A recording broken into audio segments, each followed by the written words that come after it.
L'Afrique, après des décennies de dépendance énergétique envers l'Europe, vient de renverser le rapport de force.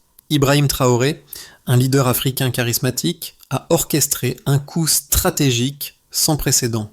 En quelques heures, le continent africain a coupé l'approvisionnement en gaz vers l'Europe, plongeant l'économie mondiale dans l'incertitude. Comment avons-nous pu en arriver là ? Pourquoi l'Europe, pourtant maître du jeu énergétique, n'a-t-elle pas anticipé cette rupture brutale ? Ibrahim Traoré et l'Afrique n'ont plus l'intention de se soumettre. Ce geste marque un tournant historique pour le monde entier, et si l'Europe, comme l'Afrique, devait changer sa façon de penser, la décision de l'Afrique d'arrêter l'approvisionnement en gaz a non seulement déstabilisé l'Europe, mais a également signalé une nouvelle ère de pouvoir géopolitique.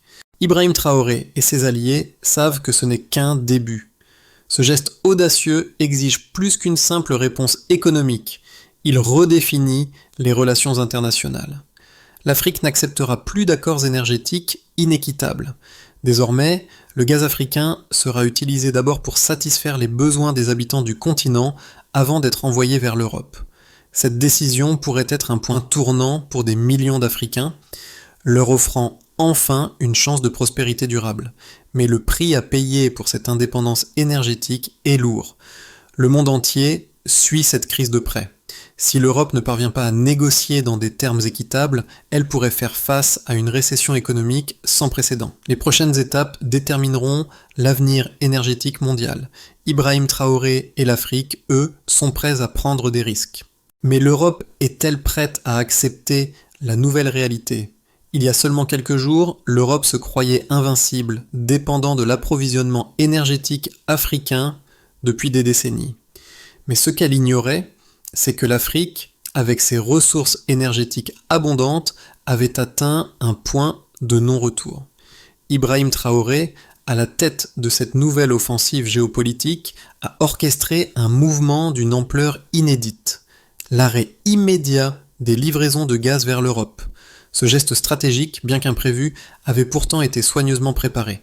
La rupture a été brutale. Dès l'annonce, l'impact a été immédiat. L'Allemagne, la France, l'Italie et l'Espagne ont dû activer des protocoles de crise que personne n'avait utilisés depuis la Seconde Guerre mondiale. La panique s'est rapidement installée. Les bourses européennes ont chuté en flèche, des usines entières ont cessé leur production et les autorités ont dû émettre des avertissements sur des coupures de courant généralisées. En quelques heures, les géants industriels, d'habitude inébranlables, se sont retrouvés paralysés par une crise qu'ils n'avaient pas anticipée.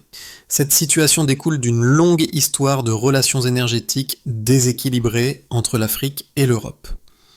Pendant des générations, les ressources naturelles de l'Afrique, notamment le gaz et le pétrole, ont été extraites à des prix ridiculement bas, assurant à l'Europe une prospérité économique en échange d'une exploitation systématique. Pendant ce temps, des centaines de millions d'Africains ont vécu dans l'obscurité, sans accès à une énergie fiable, malgré la richesse que leur continent offrait. Aujourd'hui, l'Afrique réclame justice. Ibrahim Traoré a fait de cette rupture un symbole de révolte contre des accords inéquitables et une opportunité pour l'Afrique de se réapproprier son destin énergétique. Cette nouvelle donne oblige l'Europe à revoir ses priorités. Est-elle prête à accepter ces nouvelles règles du jeu ou va-t-elle tenter de riposter de manière désespérée ? Au cœur de ce bouleversement géopolitique, Ibrahim Traoré émerge comme un acteur clé, un leader qui a su mobiliser l'Afrique autour d'une vision commune, un avenir énergétique autonome et équitable. Anciennement perçue comme une région vulnérable, l'Afrique montre aujourd'hui au monde qu'elle peut et doit dicter les règles de son propre développement. Cette prise de pouvoir n'est pas le fruit du hasard, mais plutôt le résultat de décennies de frustration accumulées par les populations africaines privées des bienfaits de leurs propres ressources naturelles. Le timing de cette action n'est pas anodin. L'Afrique, soutenue par de nouvelles générations de leaders politiques, a atteint une masse critique de pouvoir. Ibrahim Traoré n'a pas seulement agi en tant que chef d'État, il incarne désormais une transformation plus profonde, celle de toute une région qui a décidé de ne plus être une simple source de ressources pour les autres. En fermant les vannes, l'Afrique fait valoir un droit fondamental, celui de déterminer à qui ces ressources doivent profiter et dans quelles conditions. Les répercussions de cette action sont immédiates. Alors que l'Europe cherche désespérément des alternatives, les voix des Africains se font entendre plus fort que jamais. Les dirigeants africains exigent désormais des investissements dans leurs infrastructures locales, un accès à des technologies modernes et, surtout, que les bénéfices des ressources naturelles servent d'abord à améliorer la vie des Africains. Ibrahim Traoré, en fermant les robinets, a lancé un appel à la dignité, à la justice et à l'autodétermination. Ce tournant marque un point de rupture dans les relations internationales. L'Afrique ne sera plus un simple fournisseur de matières premières, mais un acteur stratégique clé, capable de remodeler l'équilibre économique mondial. La scène se déroule dans les capitales européennes, alors que la décision prise par Ibrahim Traoré et les dirigeants africains se fait ressentir dans chaque recoin du continent. L'Europe, habituée à une dynamique de dépendance énergétique envers l'Afrique, se retrouve soudainement confrontée à une réalité qui bouleverse l'ordre mondial. Les décisions politiques prises en Afrique ne sont pas uniquement stratégiques, elles sont désormais une arme géopolitique puissante. Tout commence par l'annonce officielle, l'Algérie, le Nigeria et d'autres géants énergétiques du continent africain cessent immédiatement leurs expéditions de gaz vers l'Europe. La réaction est immédiate, mais surtout sans préparation. L'Europe se trouve dans une impasse. L'Allemagne, la France et l'Italie, des nations puissantes qui ont bâti leur industrie sur l'approvisionnement constant en énergie bon marché, activent des protocoles de crise qui n'avaient pas été utilisés depuis la Seconde Guerre mondiale. Les bourses européennes plongent, les secteurs industriels ralentissent et l'inquiétude se propage rapidement à travers les économies mondiales. Les premières heures de la crise sont marquées par un enchaînement d'événements sans précédent. Les usines, qui dépendent de l'énergie africaine pour faire fonctionner leur chaîne de production, sont contraintes de ralentir ou même d'arrêter leur activité. Les transports publics, dépendant de l'énergie pour leur fonctionnement, sont paralysés. Et les hôpitaux, pour la plupart mal préparés à une telle interruption de l'approvisionnement, commencent à souffrir de pannes d'électricité. À ce moment précis, la question qui tourmente l'Europe est claire. Comment a-t-elle pu en arriver là ? Pendant des décennies, elle a profité des ressources énergétiques africaines, assurant un confort et une stabilité qui semblaient indestructibles. L'illusion d'une puissance énergétique inébranlable s'effondre lorsque l'Afrique, du jour au lendemain, ferme la vanne. Les économies européennes, qui étaient autrefois alimentées par le gaz et le pétrole africain, se retrouvent soudainement en crise. La transition énergétique, qui semblait encore une option lointaine, devient une nécessité immédiate. Les implications politiques sont tout aussi significatives. Ibrahim Traoré et ses alliés africains ont non seulement mis l'Europe sous pression économique, mais ont également mis en lumière les inégalités fondamentales dans les accords énergétiques passés. Les termes de ces accords, largement favorables à l'Europe, ont permis une exploitation à grande échelle des ressources africaines sans que les populations locales ne bénéficient réellement de ces richesses. La fermeture des vannes énergétiques est devenue un acte symbolique fort, un signe que l'Afrique en a assez de ces relations inégales. Le monde entier regarde cette crise se dérouler avec une grande attention. Les médias internationaux diffusent en boucle des images d'industries paralysées, de foyers privés d'énergie et de gouvernements européens cherchant désespérément à gérer la situation. Mais en coulisses, une autre dynamique se joue. L'Afrique, unifiée par un objectif commun, commence à revendiquer des termes plus équitables. L'Afrique demande non seulement une augmentation des prix pour ses ressources, mais aussi un engagement à long terme envers le développement de ses infrastructures et la modernisation de ses industries. Alors que l'Europe lutte pour s'adapter à cette nouvelle réalité, le rôle de Ibrahim Traoré devient de plus en plus crucial. Il incarne un tournant dans l'histoire énergétique mondiale où l'Afrique ne se contente plus de nourrir les besoins énergétiques des autres, mais prend en main son propre avenir. Cette crise met en lumière la vulnérabilité d'un modèle mondial qui repose sur une exploitation injuste des ressources et ouvre la voie à un renouveau de la souveraineté énergétique africaine. Lorsque l'Afrique a décidé d'arrêter ses exportations de gaz vers l'Europe, la réaction mondiale a été immédiate, mais les conséquences sont allées bien au-delà de la simple perturbation énergétique. L'impact de cette décision peut être mesuré à travers plusieurs indicateurs économiques et sociaux qui témoignent de la gravité de la situation.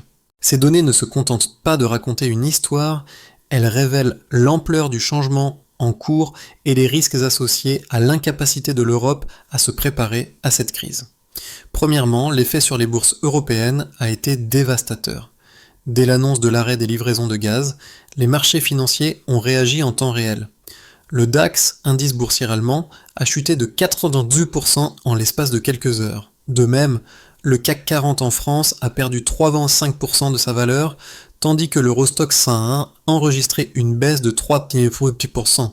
Ces chiffres témoignent non seulement de la dépendance de l'Europe aux ressources énergétiques africaines, mais aussi de la vulnérabilité des économies modernes face à un choc aussi brutal. Les analystes financiers ont prédit que cette crise pourrait entraîner une récession dans la zone euro, avec des prévisions de croissance révisées à la baisse de 1,5% pour l'année à venir. Les effets ne se limitent pas au marché financier.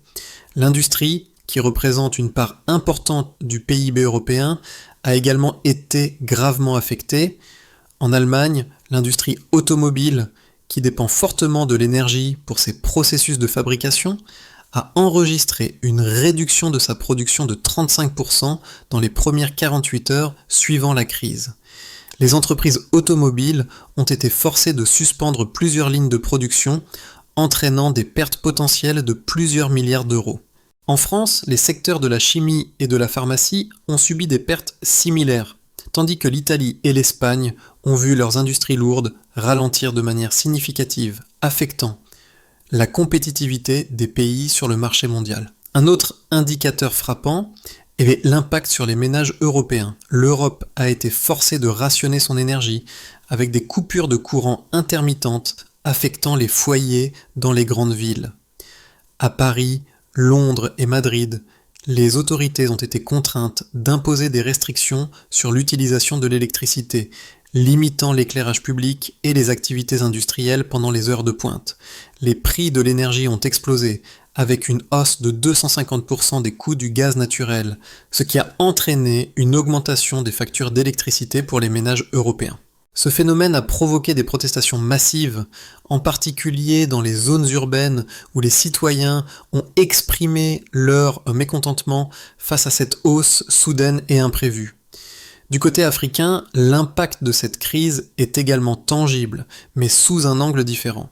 Les pays producteurs de gaz comme l'Algérie, le Nigeria et le Libye ont vu leurs revenus augmenter considérablement grâce à l'arrêt des exportations. En Algérie, les recettes du secteur de l'énergie ont augmenté de 40%, tandis qu'au Nigeria, le gouvernement a enregistré une hausse de 30% de ses revenus pétroliers et gaziers. Cependant, cette hausse des revenus ne signifie pas que les bénéfices sont immédiatement réinvestis dans des projets de développement à long terme. Bien que les gouvernements africains profitent de cette nouvelle position de pouvoir, il est impératif qu'ils utilisent ces ressources pour améliorer les infrastructures locales, notamment dans les secteurs de l'énergie, de la santé et de l'éducation. Les chiffres montrent que cette crise énergétique pourrait avoir des répercussions à long terme. Les prévisions suggèrent que l'Europe pourrait mettre jusqu'à une décennie pour se remettre complètement de cette rupture dans l'approvisionnement en gaz, une période pendant laquelle l'Afrique, armée de ses ressources, continuera de peser lourdement sur les négociations énergétiques mondiales. La situation actuelle, où l'Afrique détient désormais un pouvoir stratégique sur l'approvisionnement énergétique mondial, soulève des questions cruciales sur l'équilibre des forces géopolitiques et économiques. Pour comprendre la profondeur de ce changement, il est important de confronter deux visions opposées de l'avenir. D'une part, une Europe qui lutte pour retrouver sa position dominante en matière d'énergie.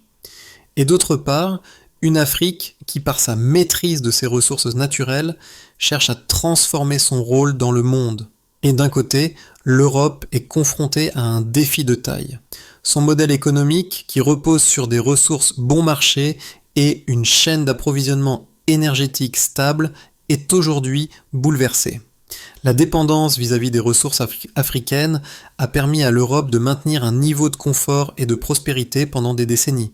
Cependant, cette même dépendance a également créé une vulnérabilité profonde, visible aujourd'hui avec la crise énergétique. Si l'Europe ne parvient pas à sécuriser de nouvelles sources d'approvisionnement ou à diversifier rapidement son mix énergétique, elle pourrait se retrouver à court de ressources essentielles pour ses industries, ses infrastructures et ses citoyens. Cela menacerait non seulement sa compétitivité mondiale, mais aussi sa stabilité politique, car les protestations populaires risquent de s'intensifier avec la hausse des prix de l'énergie et des pénuries intermittentes. De l'autre côté, l'Afrique, qui a longtemps été exploitée pour ses ressources naturelles, saisit enfin une occasion unique de reconfigurer son futur. Avec l'arrêt des exportations de gaz, les dirigeants africains montrent au monde entier qu'ils ne sont plus disposés à accepter des accords injustes. Le pouvoir énergétique détenu par l'Afrique n'est plus un fardeau, mais un levier pour imposer de nouvelles conditions de développement. Ibrahim Traoré et ses alliés veulent s'assurer que les profits tirés de ces ressources profitent d'abord aux populations africaines, permettant le développement des infrastructures locales, l'électrification des villages et l'industrialisation du continent. De plus, l'Afrique peut désormais exiger des investissements étrangers qui ne se limiteront pas à l'exploitation des matières premières, mais incluront également des transferts de technologies et un soutien à l'éducation et à la formation locale. Les deux visions s'affrontent sur le terrain de la négociation. L'Europe, avec son histoire de dominance énergétique, essaie de conserver son pouvoir par des stratégies diplomatiques, mais l'Afrique, consciente de son nouveau rôle, impose ses conditions. Il est clair que ce nouvel équilibre des forces redéfinira la manière dont les ressources mondiales seront distribuées et utilisées. La question est désormais de savoir si l'Europe acceptera cette réorientation ou tentera de maintenir une position de force face à une Afrique en pleine ascension. L'Europe, après des semaines de crise énergétique, commence enfin à se rendre compte de la profondeur de sa dépendance à l'Afrique. Ibrahim Traoré, en orchestrant cette coupure brutale des approvisionnements, a non seulement révélé la fragilité du modèle européen, mais aussi fait éclater au grand jour une nouvelle dynamique de pouvoir global. Ce n'est pas seulement une question de gaz ou d'énergie, il s'agit d'une redistribution des cartes géopolitiques. L'impact sur les citoyens européens est déjà évident, mais la véritable question demeure, ce chaos momentané pourrait-il être le catalyseur d'un changement profond en Europe ? À travers cette crise, l'Europe est forcée de repenser sa stratégie énergétique et ses relations avec l'Afrique. Ce ne sont plus seulement des questions économiques, mais aussi des enjeux de souveraineté et de justice. L'Afrique, jusqu'ici réduite au rôle de fournisseur, se positionne désormais en acteur principal sur la scène mondiale. Ce changement ne se limite pas à un simple ajustement dans la distribution des ressources naturelles. C'est un défi direct à l'ordre établi et une invitation à repenser les rapports de force internationaux. Le monde regarde, et l'avenir de l'Europe dépend de sa capacité à s'adapter à ce nouvel équilibre. Le tournant est déjà en marche. Les conséquences immédiates de cette crise énergétique sont bien visibles à travers les différents secteurs de la société européenne. Mais les répercussions de cette décision de l'Afrique ne s'arrêtent pas à la simple perturbation des marchés financiers ou à la paralysie industrielle temporaire. Elles révèlent des failles profondes dans le système économique et politique global, en particulier en Europe, et ouvrent la voie à une réévaluation fondamentale de l'ordre mondial. Dans le secteur industriel, l'impact est dramatique. L'industrie automobile allemande, un pilier de l'économie européenne, enregistre une réduction de sa production de près de 40%, avec des milliers de travailleurs mis en chômage technique en l'espace de quelques jours. Les entreprises pharmaceutiques et chimiques françaises, qui dépendent également d'une alimentation énergétique stable, sont contraintes de suspendre de nombreuses lignes de production. Le prix des matières premières s'envole et les coûts de production augmentent de manière significative. Cela a un effet domino sur les consommateurs européens avec une augmentation des prix dans pratiquement tous les secteurs. La hausse des coûts énergétiques se répercute directement sur les factures de gaz et d'électricité des foyers, mettant en péril le pouvoir d'achat de millions d'Européens. Les gouvernements européens, qui pensaient être protégés par des contrats énergétiques de longue durée, se retrouvent à court d'options. Les tentatives pour diversifier les sources d'approvisionnement, telles que la recherche de fournisseurs alternatifs comme les États-Unis ou le Qatar, échouent en raison de la complexité logistique et des coûts exorbitants associés au gaz naturel liquéfié, GNL. De plus, la concurrence internationale pour ces ressources nouvelles rend la situation encore plus incertaine.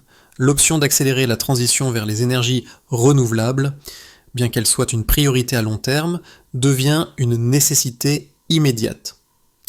Cependant, les infrastructures nécessaires pour remplacer le gaz fossile par des sources d'énergie renouvelables sont loin d'être prêtes. Ce processus prendra des années et l'Europe se retrouve sans solution rapide. Du côté africain, les conséquences immédiates sont tout aussi significatives, mais sous un autre angle. Si certains pays producteurs de gaz bénéficient d'une augmentation de leurs revenus, notamment l'Algérie et le Nigeria, cette opportunité pourrait se transformer en une malédiction si elle n'est pas gérée correctement. L'augmentation des recettes énergétiques offre à l'Afrique une chance unique de se développer, mais aussi de répondre à ses propres besoins en infrastructure. Les gouvernements africains doivent maintenant décider comment réinvestir ces revenus dans des projets à long terme. L'électrification du continent, la création d'industries locales et le développement d'infrastructures modernes sont désormais des priorités absolues. Cependant, des défis existent encore. La gestion de ces nouvelles ressources nécessite des institutions transparentes, des politiques anticorruption rigoureuses et un engagement à ne pas répéter les erreurs du passé. Pour que cette transition soit un succès, l'Afrique devra éviter les pièges de la dépendance à l'exploitation minière et pétrolière qui ont retardé le développement dans de nombreuses régions du continent. L'enjeu est d'orienter ces nouvelles ressources vers un développement durable qui profite aux populations locales. Si l'Afrique parvient à saisir cette occasion, elle pourrait devenir un leader mondial en matière de souveraineté énergétique et de développement équitable. Ainsi, l'impact de cette crise dépasse largement les frontières de l'Europe. L'Afrique, en affirmant son contrôle sur ses ressources, remet en question les fondations de l'économie mondiale et se pose en acteur clé dans les négociations énergétiques futures. Dans les mois à venir, 3 scénarios principaux se dessinent pour l'Europe et l'Afrique, chacun ayant des implications profondes pour l'avenir énergétique mondial et les relations internationales. Dans un premier scénario, la réponse de l'Europe pourrait être une transition rapide mais coûteuse. L'Europe pourrait choisir de s'engager dans une transition accélérée vers les énergies renouvelables. Bien que cette option soit coûteuse à court terme, elle permettrait de réduire la dépendance vis-à-vis des ressources fossiles africaines à long terme. L'UE pourrait investir massivement dans des projets d'énergie solaire, éolienne et de stockage d'énergie. Cependant, cette transition nécessiterait des années de travail pour mettre en place l'infrastructure nécessaire. Les coûts d'investissement seraient astronomiques et pourraient augmenter les taxes et charges pour les citoyens européens, tout en ralentissant la croissance économique. Il serait difficile de maintenir une compétitivité mondiale pendant cette période de transition, mais à terme, l'Europe pourrait devenir un modèle d'énergie durable. Dans un deuxième scénario, l'Europe pourrait se retrouver en crise prolongée, entraînant une économie mondiale en récession. Dans ce scénario, l'Europe n'arrive pas à diversifier rapidement ses sources d'approvisionnement énergétique et fait face à une crise économique prolongée. L'UE continue d'implorer des accords à court terme avec d'autres fournisseurs de gaz. Mais ces tentatives échouent en raison de l'instabilité du marché mondial et de la concurrence accrue. Les secteurs clés, comme l'automobile et la chimie, souffrent de la hausse des coûts et des pénuries, entraînant un chômage accru. Le taux de croissance économique dans la zone euro pourrait chuter de 1,5 à 2% pendant plusieurs années, exacerbant les tensions sociales et politiques internes. La solidarité européenne pourrait être mise à l'épreuve avec des protestations populaires dans plusieurs pays contre les hausses de prix et les restrictions d'énergie. Dans un troisième scénario, un compromis pourrait mener à une nouvelle coopération avec l'Afrique. L'option la plus équilibrée serait que l'Europe et l'Afrique parviennent à un compromis. Après des négociations intenses, l'UE pourrait accepter de revoir les termes des contrats énergétiques avec l'Afrique. Ce nouveau partenariat serait centré sur des prix plus justes pour le gaz et le pétrole africain, avec un engagement à long terme pour le développement d'infrastructures africaines. En échange, l'Afrique pourrait garantir un approvisionnement énergétique plus stable à l'Europe. Ce scénario nécessiterait des concessions des deux côtés, mais il ouvrirait la voie à une coopération énergétique plus équitable. L'Europe bénéficierait d'un accès sécurisé à l'énergie, tandis que l'Afrique investirait dans ses propres besoins en infrastructures, réduisant la pauvreté énergétique et développant son économie locale.